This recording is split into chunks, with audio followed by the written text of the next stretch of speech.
Hello and welcome to another episode of the Sinead Says podcast. The podcast where we dive deep in to our behaviours, to why people do what they do in order to better ourselves. Hello. So how are we all doing? I'm doing a podcast straight after each other, so I don't have a massive life update right now because I'm going away. As I said last week's podcast, I've personally had a very productive week, knowing I'm going away, knowing I have deadlines. I usually be in full force and I work really well on deadlines. I'm not the kind of person who like routinely does things. It's like, this is my deadline and I get it done. And also I think that's just a personality trait. And sometimes we work like that. And you know what? In university or in school, I just wasn't a person who could ever do my homework. I don't know. I used to always forget my books. Just one of those people. And but when it came to getting the work done, I was a crammer. I got it done. That's how I work. That's how I work with everything I've done. But unfortunately, school never appreciated that, so never went down well. But when it came to it, I used to always do really well in school, but then at the very end. So constantly in detention, constantly doing bad things, and then smashing it at the end. And that's okay if you're like that too. And you're in school and you're young, know that you can still be successful with that personality trait. So before we get into the podcast, we're going to talk about our sponsor, BetterHelp, which is an online platform, therapy platform that is so accessible if you want to get into therapy. I know that a lot of you have been asking me about therapy and stuff like that. So we are actually going to have a therapist on at one point as well to answer all your questions. But therapy has been the best tool for me to navigate my life, to navigate my triggers, and to help me make important decisions. It's just someone there to always talk to always be there. And I've been learning a lot about therapists, and it's mad that because they're committed to your wellness and to your mental health, you feel really safe with them. And when you feel really safe with someone and you know that they're committed to you, you can open up and begin to unravel everything in your brain and become a better person. So if you want to start therapy, you get 10% off your first month with betterhelp.com/Sinead. That is betterhelp.com/Sinead. Now this week, use Ask For It in the They Say section, because on my Instagram, if you don't follow me on Instagram, I'm assuming everyone just comes from Instagram. I don't assume anyone just finds you in the podcast. I don't know. Let me know if you do. And my Instagram is Sinead Haig, at Sinead Haig, if you want to know. So I do a lot of dissecting of Love Island. Some people literally write to me and they're like, why are you watching that trash TV? And I'm like, I get it, it's trash TV. But also it is such good learning of human behaviour and understanding where we went wrong, how we can fix ourselves, etc., etc. And because the people in the show are so young, they're a little bit inexperienced. So it's kind of like watching our first relationships play out. And it's good to look back at some of our old relationships and learn from them, because sometimes even if you break up with someone, like that closure of like why you broke up and everything does help you move on and does help you heal. I think books that taught me about, you know, all the things that went wrong in my own relationships, those are the things that gave me the most closure. So even things like Love Island is such a good human behaviour analysis, and we can dive into it. So we were firstly talking about Abby, and she was displaying some protest behaviour, and I started naming out protest behaviour, what it's like, or, you know, things like clinginess, jealousy, all these things were arising with her and Mitch. And, you know, she was getting a bad rap, to be honest, on socials. She was just like, she looks like a psycho. First of all, if you've read my book, I have a chapter on abolishing the psycho, abolishing that word, because it's so unfair to use, because we all have different needs and wants in relationships, okay? And what will work for one person won't work for another. And you have to realize that not every person grows up with the same experiences. So therefore we can't have the same needs and we can't have the same attachment time, which we will get into. So yeah, like you think about it, a person who has trouble growing up, maybe abandonment, is going to have a different style and a different type of attachment style in a relationship than someone who had a stable childhood upbringing. And you have to understand that when you look at your partner. Let's just say this was a bit in my book, so I'll put my book in the show notes as well. It's like an ebook. It's just like literally about relationships, everything I've ever learned. And so the story goes that just because most, like if you're with a secure partner, they won't need validation, they won't need as much certain things to feel secure because they feel secure. Why someone who has a bit of an anxious attachment type, who's been through things in the past, especially in past relationships, might need more within the relationship in order to feel secure. So just because that you personally don't need something, like this is where the word psycho comes into.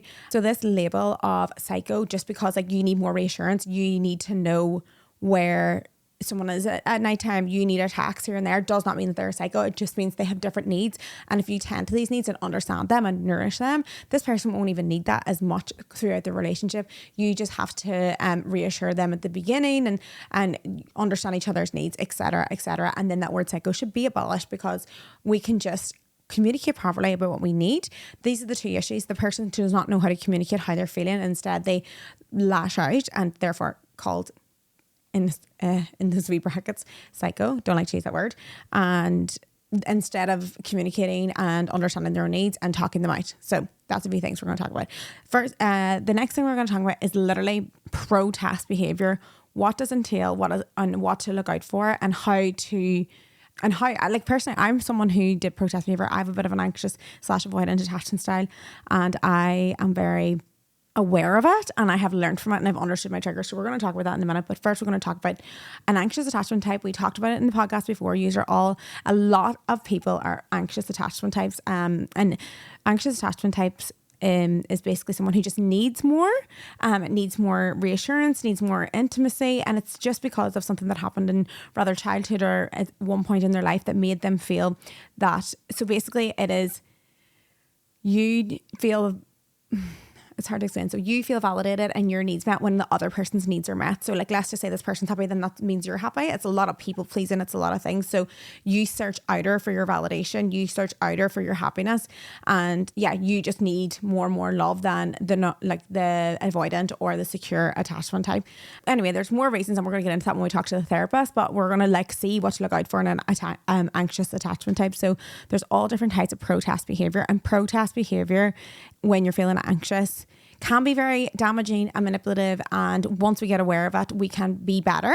But first of all, protest behavior is a way to gain closeness. So let's just say you feel like your partner has pulled away, or you feel like something's happened, you do protest behavior, and we're going to name out some of the protest behavior right now. Okay, so these protest behavior is just a response to fear of abandonment and desire to be close and need reassurance.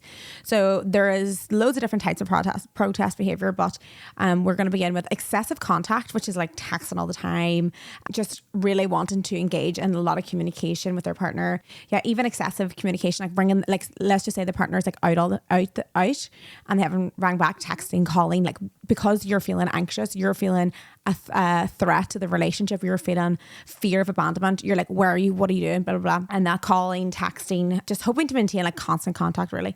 So then we have clinginess. Personally, I'm a little bit clingy. Like, I love closeness and I like to be really, really close, but like my partner knows that, you know what I mean? And like, you know, he probably wouldn't need as much contact, or not contact, but like, no, I'm really cuddly, to be honest. I'm just a really cuddly person. So clinginess, anxiously attached individuals tend to display clingy behavior, wanting to be really physically close to their partners at all times, and they may seek constant physical affection, have very difficulty being alone, or feel a sense of unease when their partner is not around. Let me know if you recognize this. Obviously, like, a normal amount of clinginess is normal, but like, you know, when it's like really excessive, like you're like, where are you, what are you doing? Like, you need, because you shouldn't have your own time without absolutely needing to see your partner. Jealousy is what we were seeing in Love Island. We seen that Abby wasn't really interested much, and then he started to like someone else. This is very common for anxiously attached, because they need to feel validated and loved, because they're just a little bit more insecure. So they'll just she started to get really, really jealous of this new girl.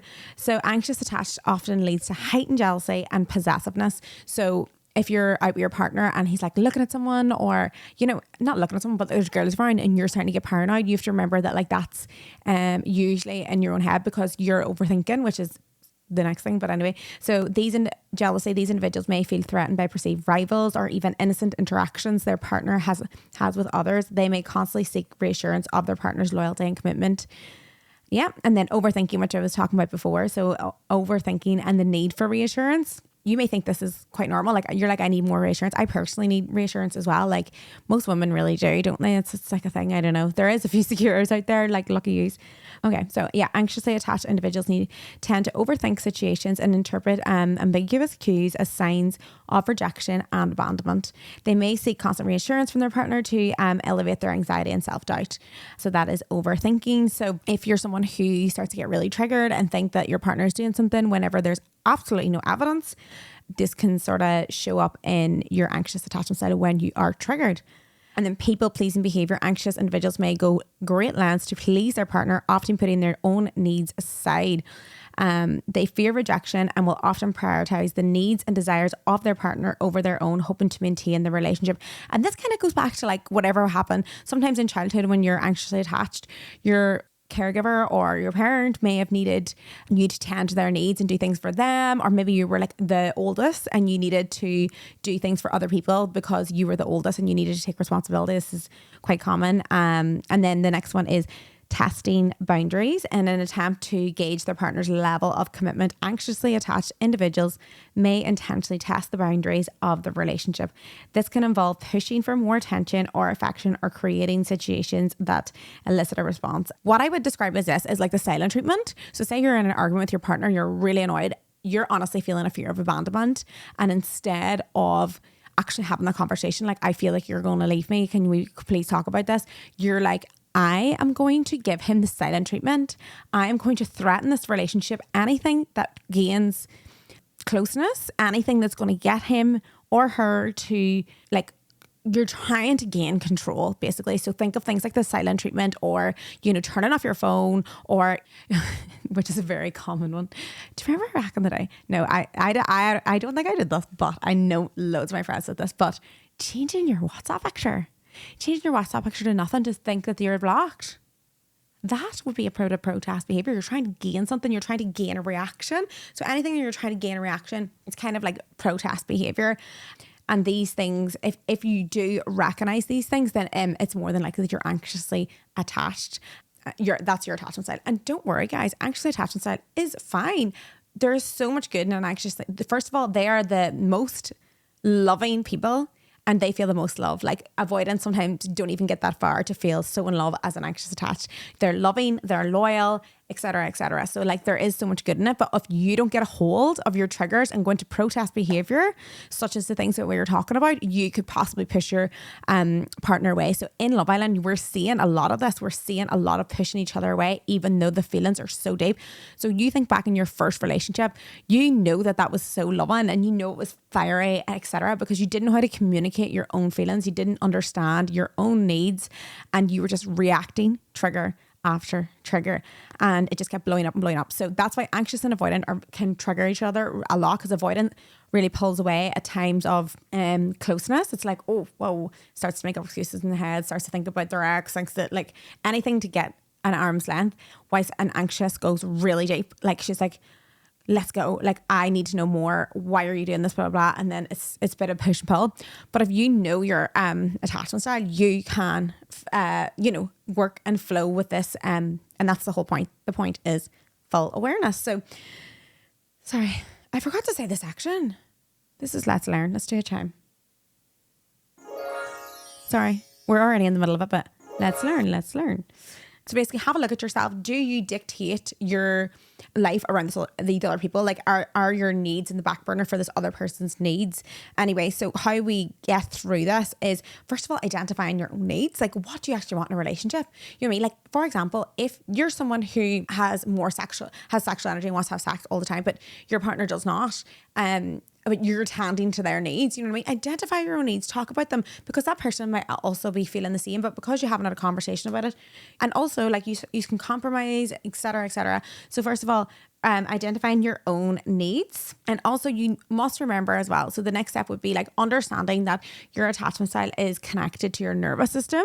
So anyone who has had a trigger I know what it feels like to have a trigger, especially because if you've been cheated on, you usually have these triggers as well. We were talking about it last week.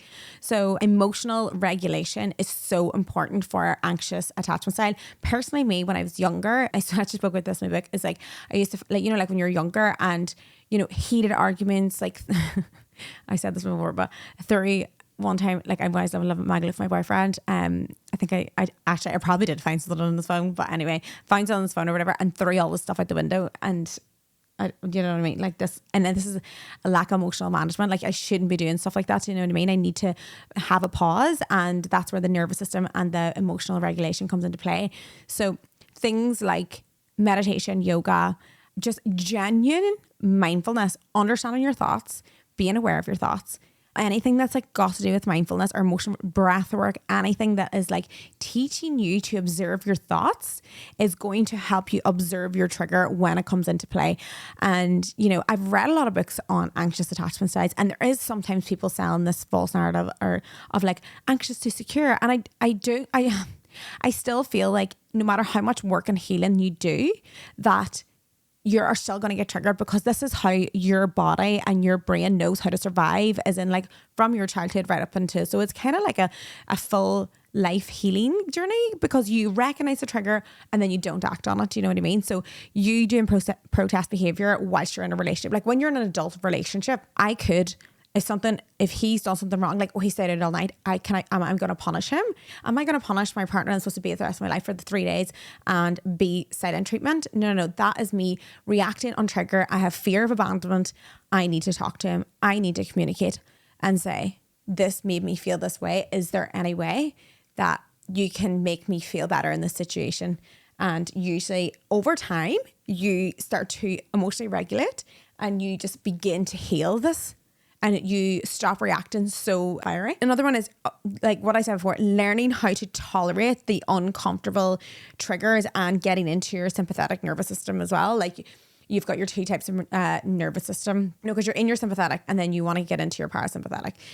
So when you're in a trigger and you feel like ignoring them, silent treatment, threatening the relationship, all these protest behaviors, you can do things you can literally take breaths, count backwards, tapping the body, and because you can feel it, you can feel the trigger, your palms are sweaty, your heart's beating, you want to shout, you can't see clearly, you can't hear, you just want to shout.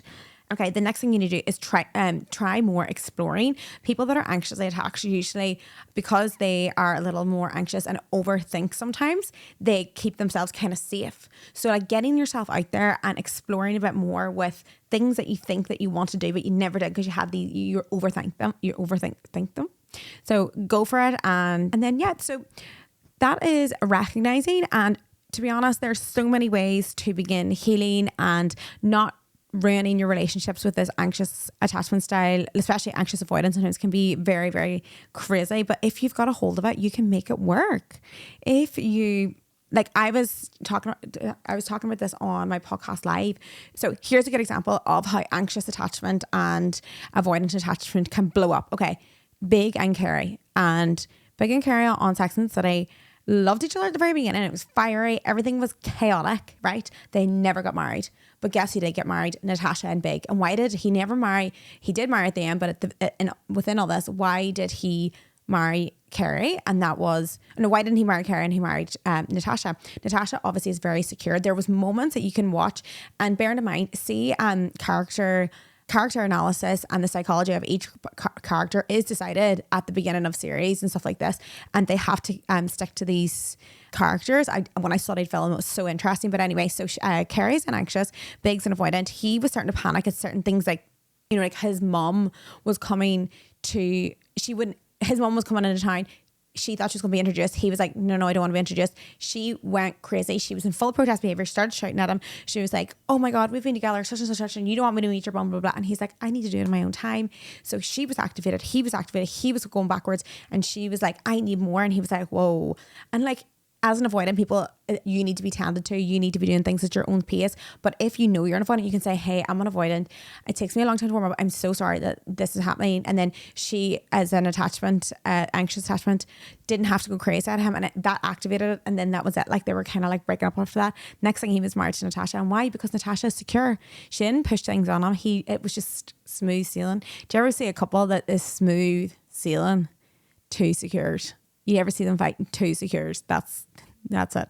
And then, you know, at the end they did, because they were older, they loved each other. It's very different when you're in your 20s. So yeah, like you don't want to mess up your relationships, because like you don't want to ruin love because you can't get a hold of the trigger. Do you know what I mean? So if you recognize yourself in any of those, then, you know, read. There's a great book called Attached. There's so many books on attachment styles. I just read Closer to Love. There's loads on attachment styles. Just get all the knowledge that you can get to navigate your relationship and make it, and don't lose out on a good love because you can get in control of the triggers. And also just remember, if you're an attachment, please, there's so much good in it. It's every attachment style has their ups and their downs, and it's all about understanding them and navigating them with a relationship. So I can't breathe. I need to clap because I actually did not stop there for 25 minutes. Okay. Thank you. Okay. So the next thing I'm going to do is quote of the week. Quote of the week. So this quote is from 101 Essays to Change the Way You Think. I have highlighted that whole book, to be honest. So that is a great book for you if you want to like literally feel good every day. I love this. It gave me so many food for thought. So food for thought today.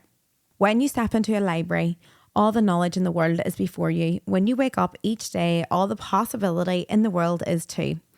You choose whether or not you just see books, or you choose whether or not you just see another day. And that reminds me of just getting curious, getting so excited about everything that you can learn. Do you ever go on like those, do you ever go onto YouTube and just learn something and then just get so excited? There's so much information in the world. We can be anything we want with this vast amount of education that we have access to. We have courses, places that do online courses, Skillshare, very cheap, Udemy, very cheap. You can learn so many skills on there, get so excited about life. And that's a cute little quote. Thank you. And then now we move on to the they say section. They say, you say, we all say.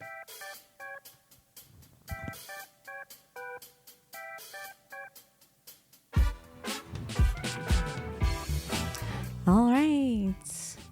I'm having too much fun with this. So people were asking, I need to get up these questions, but I even remember the first one because I wanted to answer this so well. Somebody asked me, how do you navigate a relationship with a chronic illness? And I know that feeling darn well. And it is honestly one of the hardest things ever, especially when you're first being diagnosed. Very difficult. Pre-diagnosis for me was difficult because not knowing what the pain was or having a reason, and you literally people thinking that it could possibly be made up or something. I was like, and not getting any answers from the doctors. That was really frustrating. And you know what I mean? Obviously with a chronic illness, like you don't feel sexy when you're going to bed. Sometimes you literally feel like you're a big flump and you're in pain. So it's really hard to navigate that. But one of the things that I learned as well is that I have a lot of pain in the evenings. So I'm like, okay, can we try and like change the time zone of this just in case that happens, and blah, blah, blah. And also like really talking to your partner about how you're feeling, and like asking the question, how do you feel about this chronic illness? And sometimes them talking about it and being like, whatever you need, I love you, whatever, can help you so much. And like, and unless you ask them, they're not going to give you that. Like for me, I always think like if my partner had a chronic illness, how would I be? I would literally be like, anything you need, what do you want? Like, you know, you just be so patient with them, just like they are with you. So be really, really patient with yourself and know that you're not alone on this, because there is a massive community of people with chronic illnesses like endometriosis that do suffer with their relationships. I definitely suffer myself with a wee bit of guilt sometimes, because like you feel like you should be giving them a certain amount of sex, certain amount of things, and like sometimes you physically and mentally cannot because you're in physical pain. So and like I struggled with guilt, but I know that I'm not alone in that, and I know that my partner does not care. And it's not like, you know what I mean, and we do our own thing and we navigate things and we talk about it. So yeah, I think understand that you're not alone is a good one. Oh God, there's a boyfriend. Should I put him on loud? Hi. Hello, you okay? Yeah. Are you okay? Good. What are you doing? How are you tracking? Just at the airport in the lounge. Oh, I am currently just doing a podcast. Okay, cool. I'll let you go, sorry. Oh, it's okay. Do you want to say hi? Okay, right. Okay, I'll be ready for 6. Okay, see you later. Okay, just make sure you have everything, because once we leave, we ain't going to have time to go back to yours. Okay. So someone says, how to be strong enough to leave a relationship 2 years but not happy. I'm 33 years old. First of all, recognizing that you're not happy, and I understand this. I understand it can be very difficult to leave someone when you're not feeling fully confident or your self-worth is low or you're not feeling. But also remember that you have to let that person find who their person is, and you owe it to yourself to find your person.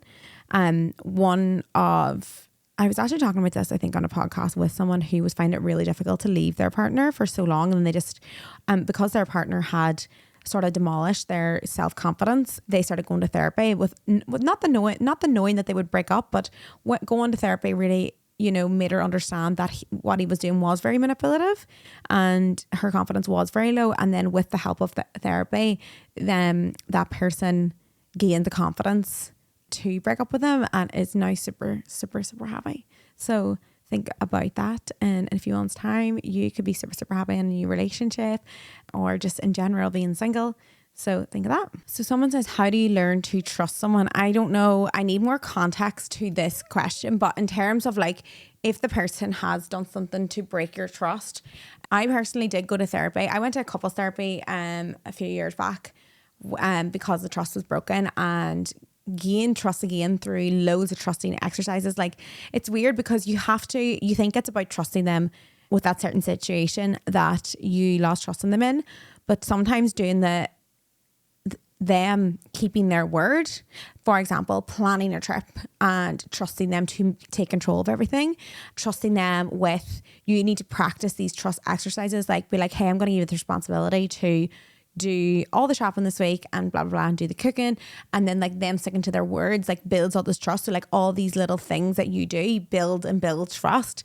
So if someone is sticking to their word, then it's easy to gain this trust. Whereas if someone's saying to you, the worst thing is like not being honest, like saying, oh, I'm going to be home at this time and then not coming home. Like those little things really do eat people up in terms of trust, because you might be trying to save face and thinking a wee white lie will help you, but like not when someone can't trust you to your word, then this can cause damage in the relationship. So make sure that if you're saying something, try not to just like do a white lie to make them feel better. Actually be like, okay, I might not be home at this time. I might not be able to cook dinner. I might not be able to take you out this week. Can we, you just need to be totally fully honest with your partner in order to gain trust. And you need to be giving them little things to do, like little trust exercises, like, can I trust you to, pick the kids up from school this week, or stuff like that. That really does help build trust. But this is something we can ask the therapist as well, because that'd be good. This is actually quite I actually forgot to like mention this in my podcast. Sorry. But people did ask, what happened with you and Sam before that you didn't work out? They're all saying you're giving me hope. And people are like, you're giving me hope to fuck my ex. But like, first of all, me and Sam were together like 3 months and we weren't in a relationship or anything like that. We were just seeing each other, and we were 2 ships passing the night. He was very settled. He was wanting like something here in Sydney. I was traveling Asia. I wasn't ready to just be in one place. And we talked all the time, but in terms of like what happened between us, we just, in that time, I was kind of just here, there, everywhere. I was never in Sydney for long enough. And then he just really, when I came back, one of the last times I came back years ago, he was like, I can't have you leave again. Like, I can't do this to myself. And I was just like, and I was kind of like, oh, well, I can't give up my freedom right now. So my values were different back then. Do you know what I mean? My values were freedom, and that came to the top. And his values was like safety and security. And our values were meshing, but we still had that, like, we still had this feelings for each other, but we knew that we were just going to end up fighting or not being able to navigate it properly. So I suppose what's meant to be is meant to be. And then when yeah, and like now my values are totally different. Like I am valuing security, routine, community is massive for me. I love, like, one thing I realized whilst traveling is I not hated, but like, as much as I love meeting new people, these new people would leave me, and I wanted to build community. I was making friends and then they would go, and I was like, I want a proper community. And that's why I started like the Brave community here, and like love seeing the same faces at book club. I love seeing the same faces at the brunches and stuff like that. So yeah, like community is so important to me now, and I just feel like it's something that really, really, really is something that makes me so fucking happy. And yeah, so when I came back, I was just in a different mind frame. He was in a different mind frame. Like, he's changed so much. He's so confident, so secure. I feel like he was so young then, and now we're both completely two different people. And yeah, that's why we broke up then. And then so we both were heartbroken, but we weren't like, it wasn't like a really bad breakup or anything. Do you know what I mean? I was just leaving the country all the time, and he was just like, I can't deal with you leaving the country all the time. And it's so funny now because he's so much more confident and secure, like me leaving to go traveling now, he's so fine with that. You know what I mean? Because we've changed so much and we've gained so much. And I just think, like, you know, we just really as well don't want to lose each other. We're in two different mind frames now, and it just worked out so well. So yeah, I think that's it. I think that'll be it for today. So don't forget to subscribe. Don't forget to let us know at the Sinead Says podcast Instagram how you're feeling, if there's anything you want to say in the they say section. And yeah, have a good week.